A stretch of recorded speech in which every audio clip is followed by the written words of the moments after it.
clear difference is now starting to shape up. The table is now starting to shape up from now till the end of the season. I don't think there was be a huge lot of changes. You find Gujarat at the top, right? Because they have a Sai Sudarshan and a Prasidh Krishna in their team, and when both are, as we talked about, being the player of the seasons in their domains, I think the team deserves to be there on the top. Right. CSK is the kind of team which tends to get out the best of the potential if the potential is there, and I think the potential is there with Travis. I think he's gonna be very, very good for them if they actually start using him, because that's what they need at the top. Mumbai in the previous seasons pulled something like that off, and Bangalore, not others are capable of doing that. There is no point even calculating the probabilities for them. Right now, the evidence that we have on the eye test, I don't think even they are making it.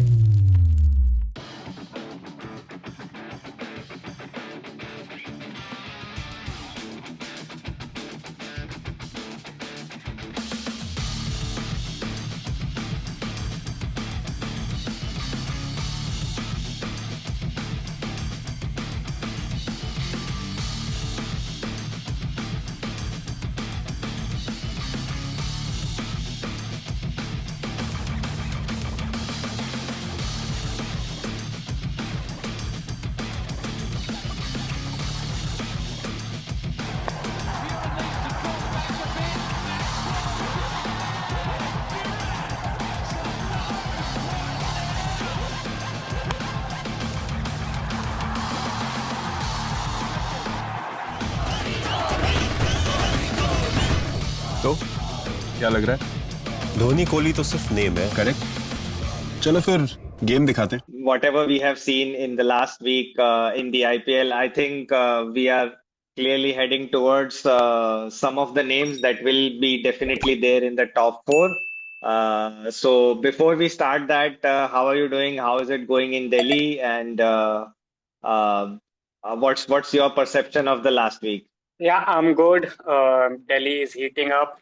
Summers are now well and truly here. Last week has been amazing for the IPL. I mean, we have seen so many twists and turns, and specifically the last game that happened between Lucknow and Rajasthan. It was clearly one of those games where you see that in IPL any team can switch the game around from any point of time, and no team is clearly out till they are out. So yeah, fair few instances like that have happened in the past week, and now, as you rightly said, we can see a bit of a distance emerging between the top sides and the sides who wish they could have challenged, but right now finding it very hard to compete. So that clear difference is now starting to shape up. The table is now starting to shape up from now till the end of the season. I don't think there was be a huge lot of changes in the top four. There might be still a few teams that may creep in, but overall, I think the table has started shaping up nicely now with 7 games played by each of them. Yeah, definitely, and I think you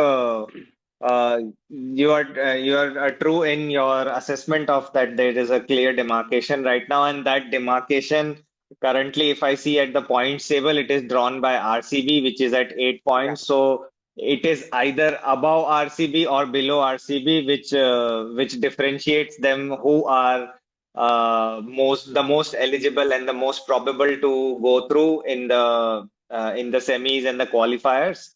And I think below RCB, if I see there are one or two teams who can still turn it around, but the bottom three are more or less way too late in reigniting their campaign. So probably they are done with at least for this edition. So we'll talk about these two factions, the top five, which includes Gujarat, Delhi, Punjab, LSG, and RCB. And then there are the bottom five, which are KKR, Mumbai, Rajasthan, SRH, and CSK. So we will start with the top five, and we will just talk about yesterday's game, starting with. So what a match it was between Gujarat Titans and Delhi Capitals. I think it was a tussle between the top two, which we got to see. Probably it Yeah. can replicate itself in one of the knockouts or qualifiers. So it was a really, really good game of cricket where we thought one team had a score of above par, like Delhi did really well to score 200, about 200. And then Gujarat, with their calm and calculated approach and with the experience of Joss Butler, they really just chased it down in the last over. So a really, really good match, good home win for Gujarat. What do you say about that? Yeah, first of all, I think Gujarat had been punching above its weight all throughout the tournament, and it is continuing to do so. They have surprised me. I even in the previews I've talked about it. I didn't really think that Gujarat had the batting power within them to sustain throughout this tournament. Their stars, they had to perform consistently, but as you rightly said, they have been performing consistently. And Josh Butler, in the past couple of years, he wasn't really showing the form that we have seen from him throughout the earlier years of IPL, but he has come bang into form in this tournament, along with Sai Sudarshan and Shubman, of course. And yesterday was a chase that Jaws has done multiple times over the years, and it was just an extension of it. He was just so calm and collected. As you rightly said, Delhi did pose a good total on that huge Narendra Modi Stadium, where the boundaries are long. So. It was actually a very good game, but yeah, the class of Josh Butler showed in the second half, and it was an easy win at the end for Gujarat with 7 wickets. Yeah, definitely. What I think is if it had been any other side whose top three are not in this kind of a form, I think it would have been a very tough chase for any other team. Yeah, Uh, so it's just a bad luck for Delhi that they were up against Gujarat Titans, where the top three are doing most of the heavy lifting and supported very well supported by Shafin Rutherford, who once more just kept his calm and just rotated the strike and built a very good partnership with Joss Butler. So I think, yeah, a very, very good chase from Gujarat yeah. Titans. I think starting with Delhi, I think they stumbled upon a good opening combination, which they probably could have started the season with also because Jake Fezemagur, after the last season, didn't really have that good of a domestic season as well, and this year hasn't been that great for him, and he had been struggling a lot. Faf, it's just the age. He's probably a bit injury prone now, and obviously he's 40 plus. So they did get Porel and Karun Nair to open, which I thought was a very, very good call because it allows you to then have a Donovan Ferreira at the end. And and though Donovan did not perform with the bat in this game, I think he will. And now I think Delhi side, even though they lost this game against Gujarat, I think they look a much better side coming out of this game with their opening combination now sorted because Fraser McGurk was simply not doing anything and Porel and Karun Nair look to be really, really good. So I think that's from a Delhi's point of view. None of them really had big scores, so everyone was scoring in the early 30s or the late 30s, but that still got them to a 200, which I thought was a very, very good score, and it took a mercurial effort from both Josh Butler, Sai Sudarshan, and as you rightly pointed out, Rutherford. Shafin Yeah. Rutherford. So yeah, so all three of them had to pull in to get that total, which was a good win for Gujarat. Yeah, with 4 balls to spare. Yeah, definitely. I think, yeah, it now looks like a much more settled side. It's just that I would like to see Faf opening with Karun Nair if it is possible. But if he's ruled out of the tournament, then I think, yeah, this combination still works. Like Porel is a very attacking batsman in nature, and he's giving more than what Jake Fraser-McGurk was able to give Delhi this season. So I think, yeah, it's a good combination. And Karun Nair is in red hot form. So I think they should cash in his form as long as he is firing. And I think, yeah, even though they have been a bit late to get him into the side, but now since they have got him in, they should go with him till the end. So yeah, a really, really settled side from Delhi's perspective, and they most definitely look very promising for the top four. Yeah. I think the only concern that they would have is the amount of runs Mitchell Stark went for. Mitchell Yes, Stark has started the tournament really well, but now that we are in the middle phase of the tournament, it just feels like he's tapering off just a bit. It can also simply be that Josh Butler on his day was just so good that he was just unrelenting and was punishing everyone, and it didn't matter what the other bowler was doing at the other end. So it could just be a Josh Butler factor in here, but I really think that Mitchell Stark starts finding some form back because it's now been 2 or 3 games since he has not taken that many wickets. He took that 4 for or 5 for, was it in the first or the second game, which has yeah, really skewed his numbers as of now in terms of wicket taking tally. But in the last 2 3 games, his form has really tapered off, and they need him simply because he is the leader of that pace attack. You do have a Mukesh Kumar and a Mohit Sharma who do end up giving you an odd wicket here and there, but Mitchell Stark is the one who dictates the pace of the game right from the start in the bowling unit.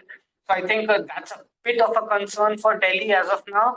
But I think all the other cogs of the machinery are coming right into play, and everybody is now chipping in, putting in an effort to make this side move forward. And they have not have been in a playoff for a long time now. Last time they did was again with Shreyas Iyer. yes. So they need to do something, and I think this is a huge opportunity for Delhi because they have played already 7 matches. They are on 10 points. I think this is a huge opportunity for them to make a serious take at the qualification. Definitely, yeah. So, moving on from Delhi, I think Delhi and Gujarat both, because both are right now at the top two, and uh, the third team which falls into the same category is Punjab King, who has won equal amount of matches. So, 5 out of the 7 matches they have played, and just because of the net run rate, they are at number three, but they stand at the same place. And again, with the ex-captain of Delhi, Shreyas Iyer, Punjab Kings are going really good, and I think they most probably will be able to qualify. And talking about their last game, which was a curtailed match with RCB due to rains, 14 over.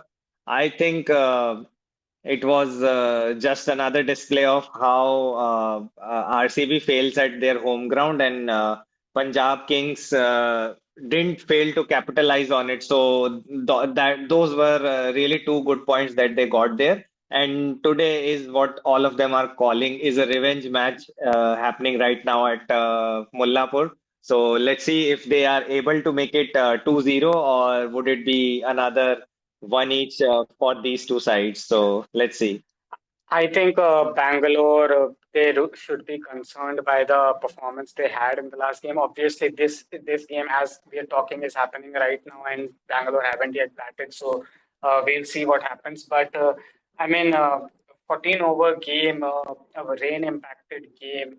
The outfield was damp and everything, and those are all good excuses. But you can't really get out for 95 in 14 overs. I think the misfiring of their batting and the complete capitulation, if you must say, is frightening, and Bangalore fans must be concerned about it because if this team has been known to have these kind of odd moments every now and then, and the kind of situation they find themselves in the points table, if they have another of these days in the coming weeks, they won't make it to the playoffs. So Bangalore needs to really pull up some socks and perform the way that they are capable of. Having said that, I think Punjab bowlers were brilliant in this game.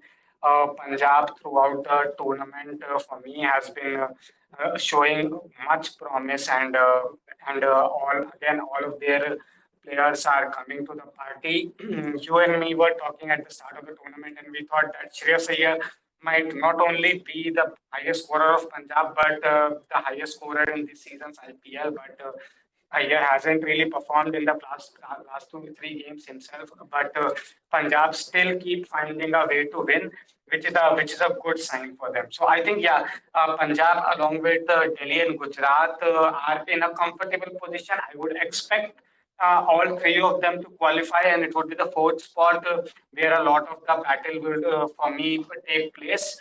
And Bangalore's need to be careful of that, but Punjab is looking really strong. Yeah, so I think yeah, their opening combination is also helping them a lot. Prabh Simran and Priyansh Arya are performing really well. So I think they are kind of covering up for what Shreyas Iyer's rare failures are giving Punjab. So I think they are able to make up for it. But yes, I think going forward, I think Shreyas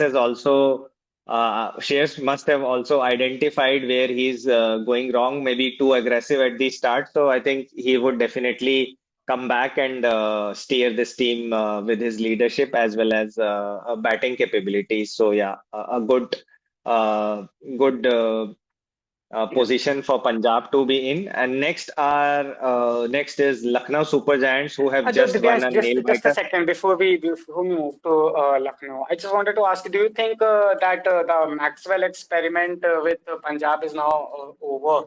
Because he is been taking wickets in the middle, but he's just not been performing, and he was dropped in the last game, and Marcos Stoinis was preferred, and as I see, Marcos Stoinis is playing even this one. So do you think that Maxwell's chapter with Punjab is over? Because after that, I don't think he finds another club in IPL. Yeah, I think, yeah, he, at least in this season, I think this experiment, unless there is an injury to someone who is a like for like player, probably if Stoinis gets injured, then Maxwell gets back into the side. Otherwise, I think this experiment is over. Probably they will have another look in next season that how he is doing over the year. Has he been playing any franchises outside of IPL, and if he is able to perform well. Otherwise, this season I think they are done with Maxwell because wicket they have ample bowling in their side to take those wickets. But what they were looking for is a someone who can do those daunting chases if Punjab is chasing, or someone who can just come in and maybe a quick fire 30 or 40 if they want to set a good total for the opposition. So both of these things are not happening with Maxwell. So I think he's gone for the season. Yeah. So, as you rightly said, I think Stoinis is a very able replacement for Maxwell. It's just that Stoinis is more consistent than Maxwell. Maxwell is more explosive. So that is Yes. why Maxwell is preferred. But if you look at it, Bangalore is facing the exact same situation. Punjab have a replacement for Maxwell in the form of Stoinis, but Livingston is performing equally poorly, and Bangalore don't seem to have a replacement for Livingston, which I think is creating a bit of a trouble for Bangalore. I don't see Livingston starting other games for Bangalore, but that's the call of the management. I was again surprised yesterday that after losing so many wickets, first of all, they didn't play Padikkal, and then they brought in Manoj Bhadge as a impact sub instead of Padikkal. So for me in Bangalore, I think both Livingston and Padikkal find themselves out of the favor. I think they should persist some more with Padikkal, because I think he has shown that he was in good touch against matches against CSK and the initial phase of the IPL. But yeah, for Livingston, I am pretty sure. Like today, they are trying Romario Shepherd, who has taken a wicket, and we will have to see what he does with the bat. If he is able to give even a slightly better return, so they have another pace bowling option with Romario Shepherd, who can just throw his bat around, probably at a number eight. I think they are now going with Romario Shepherd instead of Livingston, and if they might give him a couple of matches if this turns out a good outing. I think yeah, Livingston is done for the season because he's not really able to do anything with the bat. Yeah. With the ball, at least he has been economical. he picks up a few It's the wickets here same and there, but situation as Maxwell. Yeah. yes, but with the bat, the results are pretty dismal. So I think yeah, they are looking for someone else who can fill in his place. Probably if Romario Shepherd can do that Yeah. today, he can cement his place in the side. Yeah. So before we just move to Lucknow one final, do you think Bangalore will recover from this and they can find their place in the top four now that we are in the middle of the season?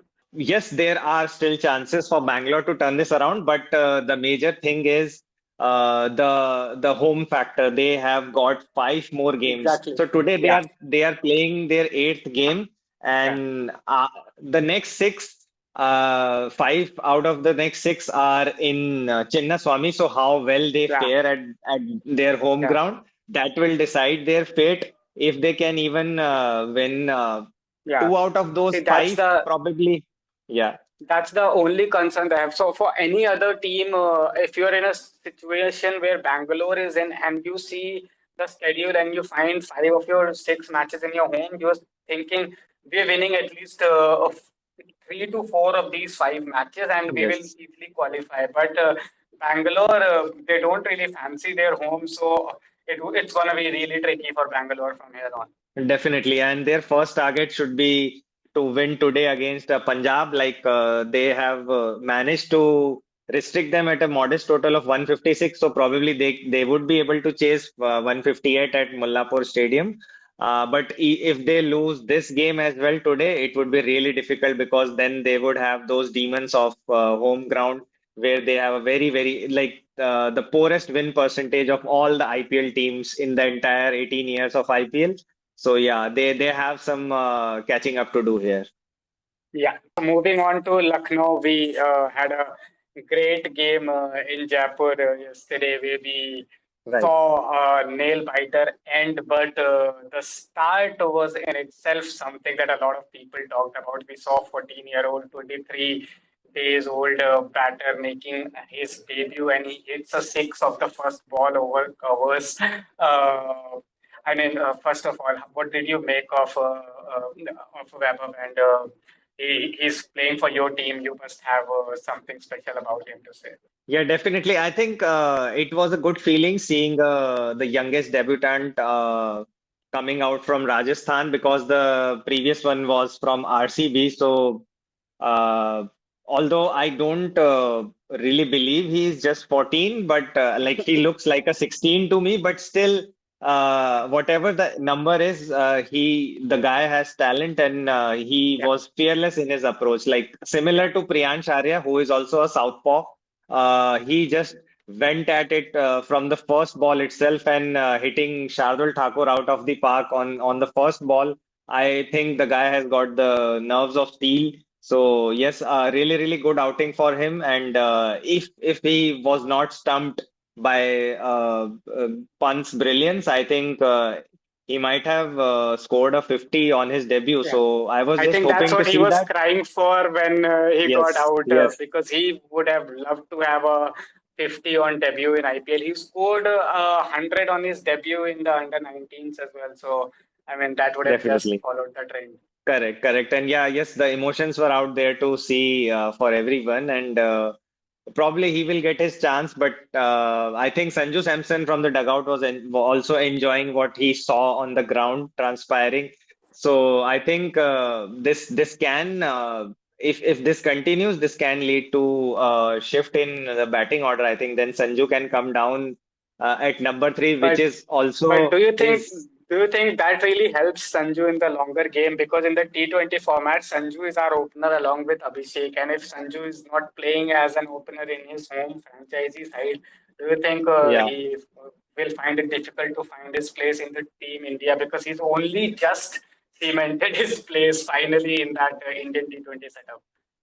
Yes, yeah, that's a question Sanju would have to take a call on as a captain because whether he wants his IPL franchise to excel, then I think that looks like a natural batting order because you cannot expect a Vaibhav Suryavanshi to come down at number three because the guy is just finding his feet in the IPL and the power play is the best phase for him to play because of the fielding restrictions, and I think that would give him much more confidence rather than coming at number three with a early wicket if an early wicket falls down.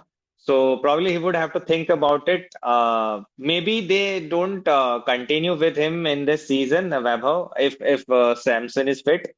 But I think this is a good headache to have for the next season because then they would have to really figure out what the batting order should be. So yeah, Yeah, yeah, yeah. that I those are think my thoughts about Rajasthan. Yeah. Yeah, yeah. I think yesterday again, Aiden Markram showed that he is well and truly back in form, and this year IPL is finally seeing what Aiden Markram is all about. We had been cribbing about it for a couple of years now because he wasn't performing. I think Ayush also gave a good hand, which meant that Yes. Lucknow did reach a good total, which was 180 in 20 overs. I think it was a fighting total, but I really didn't think that Lucknow can put up any much more than a fight in this one. And by the way that Rajasthan were batting, I mean, it was really good. Yashasvi Jaiswal was just flying. He had scored 74 odd runs, and by the time that Yashasvi got out and Rian was all set, the match completely looked in Rajasthan's grip. What do you think happened? How did they capitulate in the last 2 or 3 overs? Because I think 37 out of the 40 overs, I thought Rajasthan were on the top of this game. It's just in the last 2 or 3 overs that Lucknow completely turned the momentum. Yeah, definitely. I think there were two moments for me in the game from each innings where the match took a turn.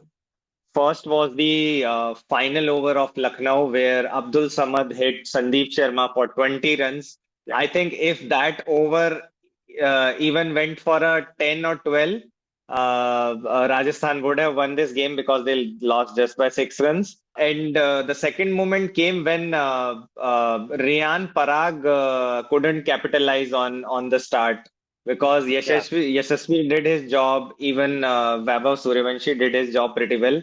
It was the onus was on Riyan Parag, and he yeah. himself admitted this in the post-match presentation that it was on him to take the team to the finish line, and he just couldn't capitalize on it. Yeah, That's where I think the game was lost.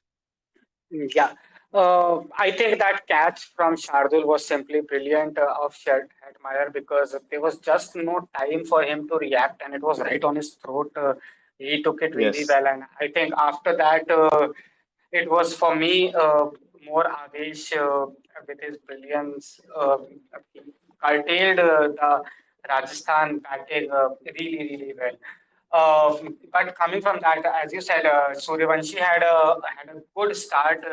It looks like he's primed to open along with Yashasvi. That means Sanju comes at number three. But then one of the players go out of the squad as well because Sanju didn't really play the last game. So yes. who do you think Vaibhav makes his place for in this Rajasthan 11? I think simply based on the outputs, I think Shubham Dubey goes out of the side Yeah, because yesterday also he couldn't take the team to the finish line, and yeah, also his results, his outputs are have been pretty inconsistent, and he has not been able to live up to the reputation of that being that pinch hitter or that finisher. So I think yeah, it's a natural selection, and I think he goes out, and Vaibhav Suryavanshi probably makes his place yeah. because yes, yeah, that's how it looks like for me. So yeah, coming on to then Lucknow, I think they played 8 matches, they've won five, they lost three, so they again find themselves in 10 points, but they played a game more than the sides above them. Do you think Lucknow do have a chance to qualify for the top four? Because I right now find Lucknow in the same boat as RCB and also KKR in Mumbai. KKR and Mumbai though have played a match more than them, so they've lost one extra. But I think this race for the fourth spot is going to be very, very heated between these four Yes. sides. And for now, I'm now starting to get a bit worried because of the form that Rishabh Pant is showing and how inconsistent he has been.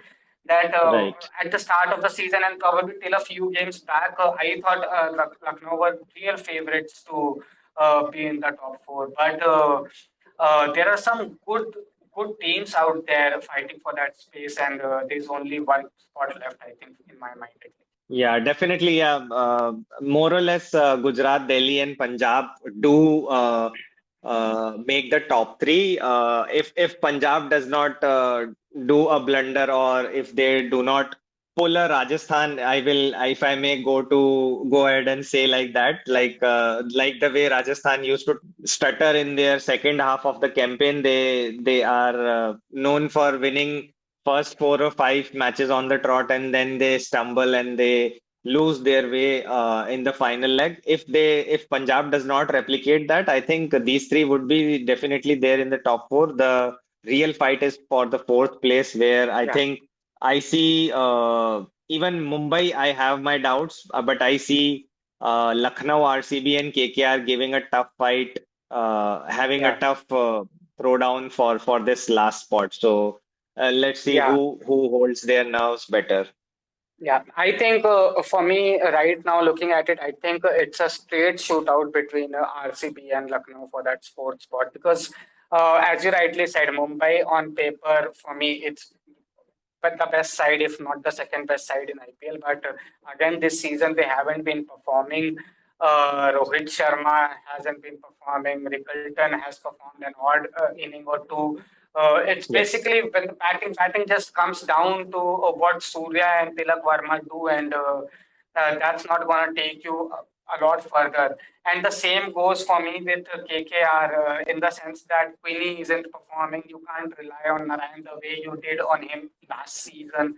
And then Ajinkya is doing a great job, but Venki isn't performing the way that he was performing last year. So I think Mumbai and KKR, they do find themselves in a bit of a bother for me. But yeah, RCB and LSG, I think it's a straight shootout between them two.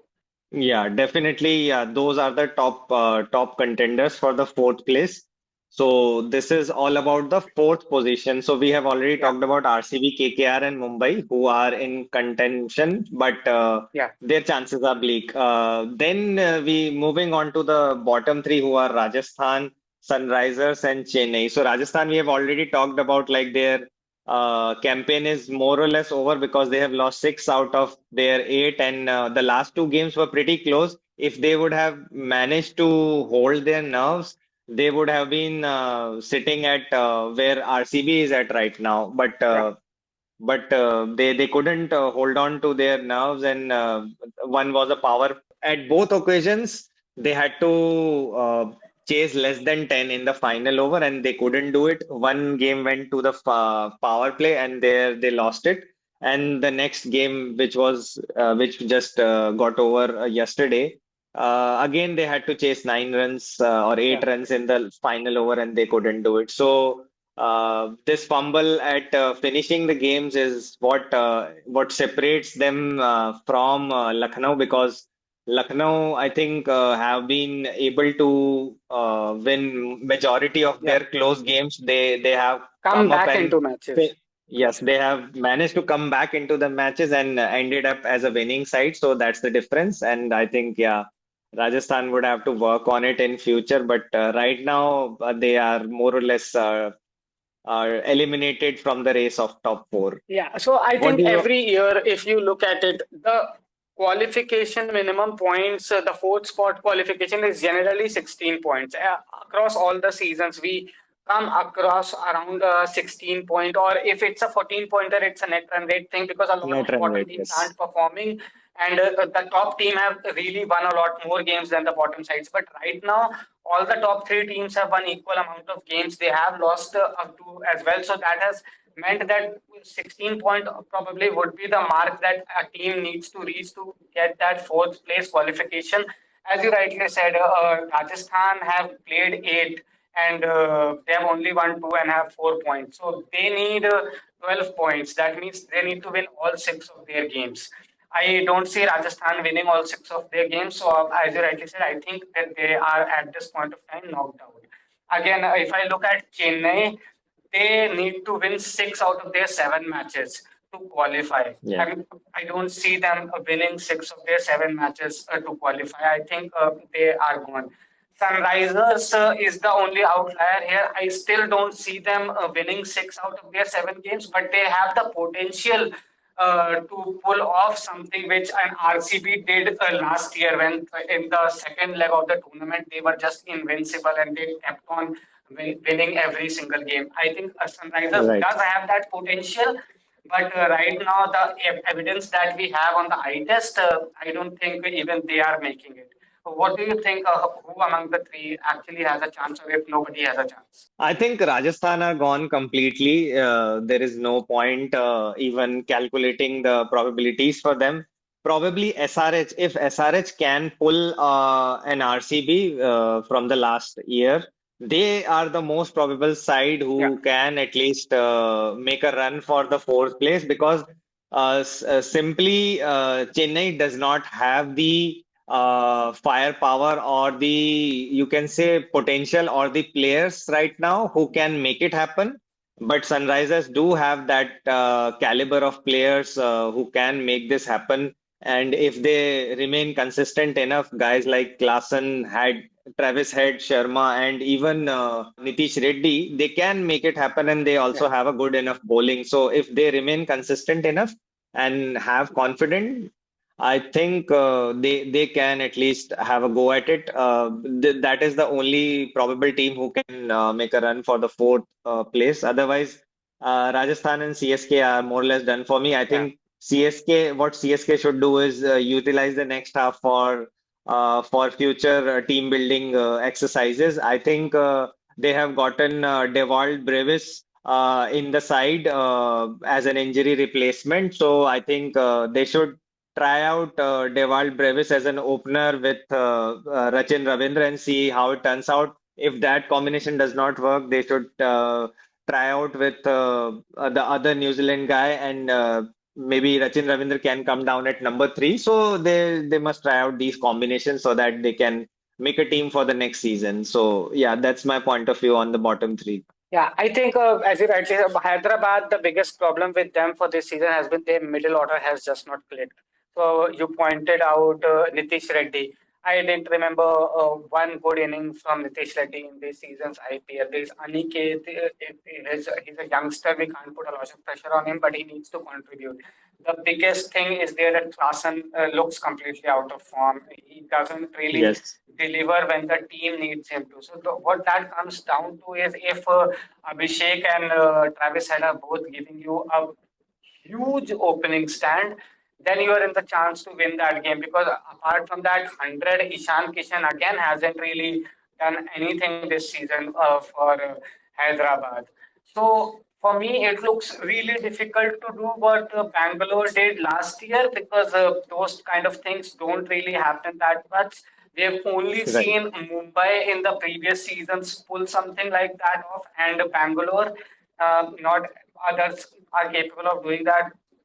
Hyderabad, as you rightly said, has the potential in their squad, but the form of certain players is just very, very restrictive for them. And I think it will be a huge loss because Hyderabad do. I don't think Rajasthan or Chennai actually have a team that can upset any other side season as well. Yes, But yes. Hyderabad certainly would be able to destroy a season of one of these two sides. I don't think there's much left for Hyderabad apart from that.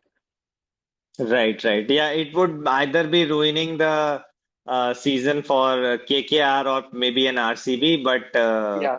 uh, yeah, the practically chances are less for them to be finally there, like at the mid of May at number four, sitting on the number six, sitting at number four in the table. Those chances are very rare, but Yeah.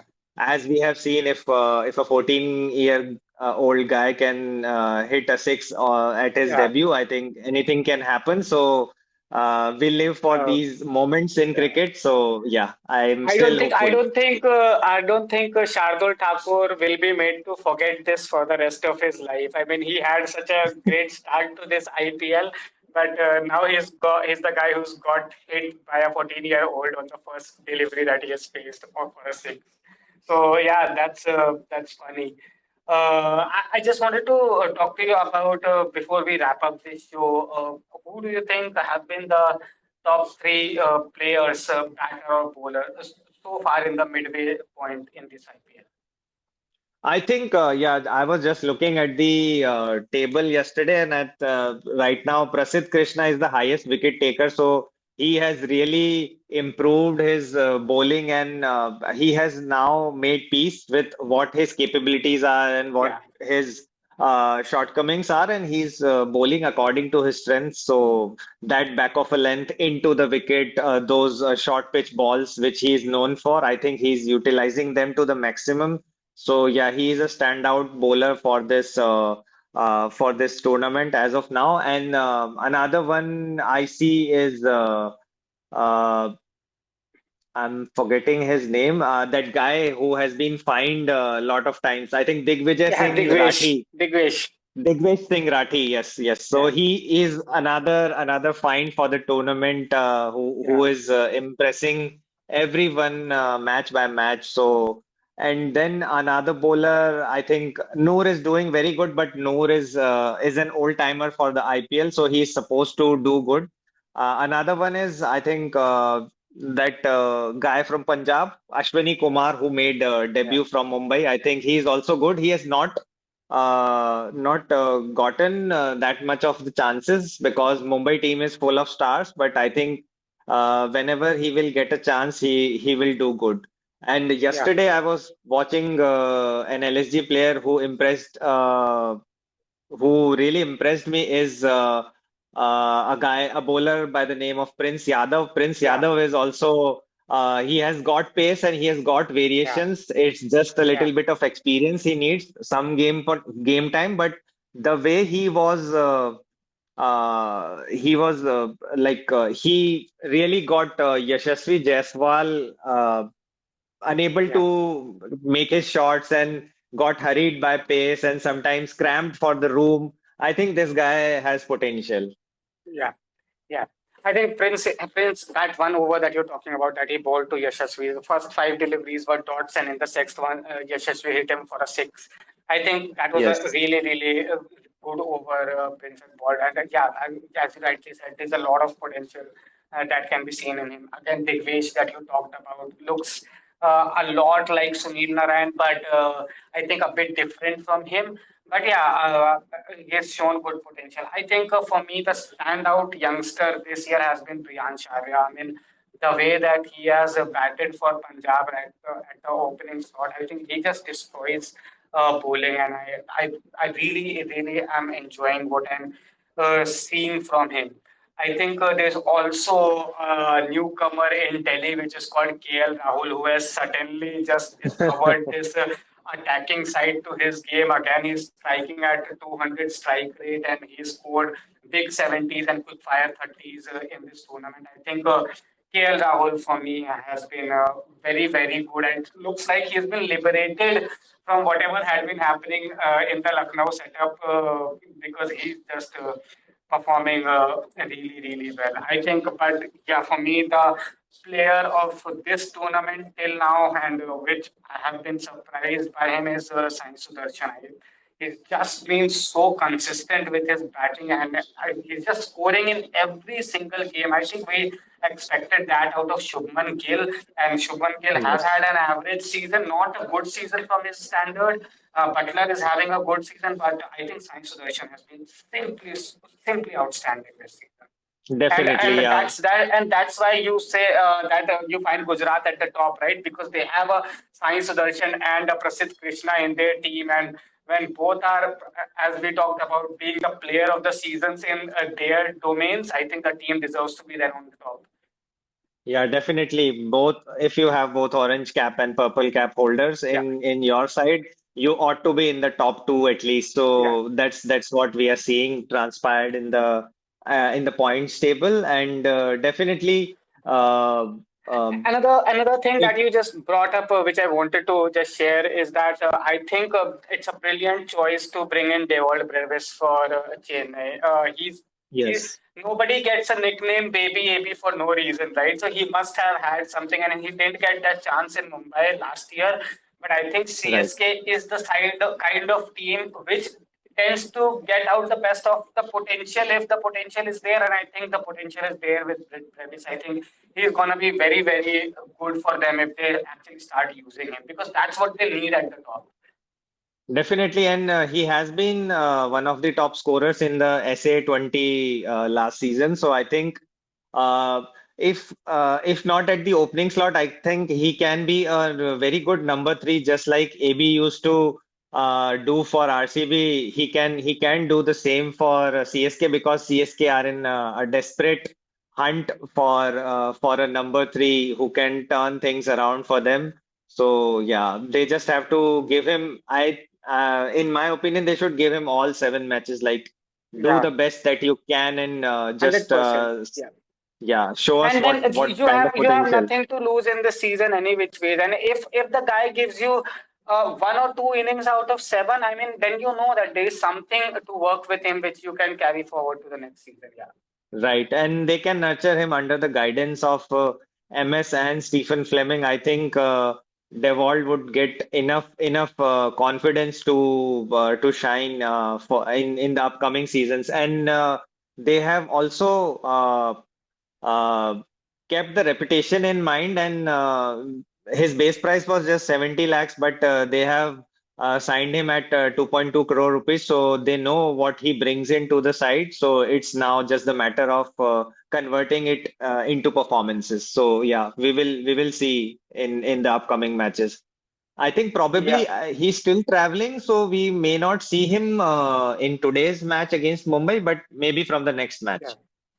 Yeah. So as we're speaking, Bangalore have started playing and Padikkal has come in as an impact sub. So probably they're listening to you and they do feel that Padikkal has a lot more to offer to them than what happened in the last time.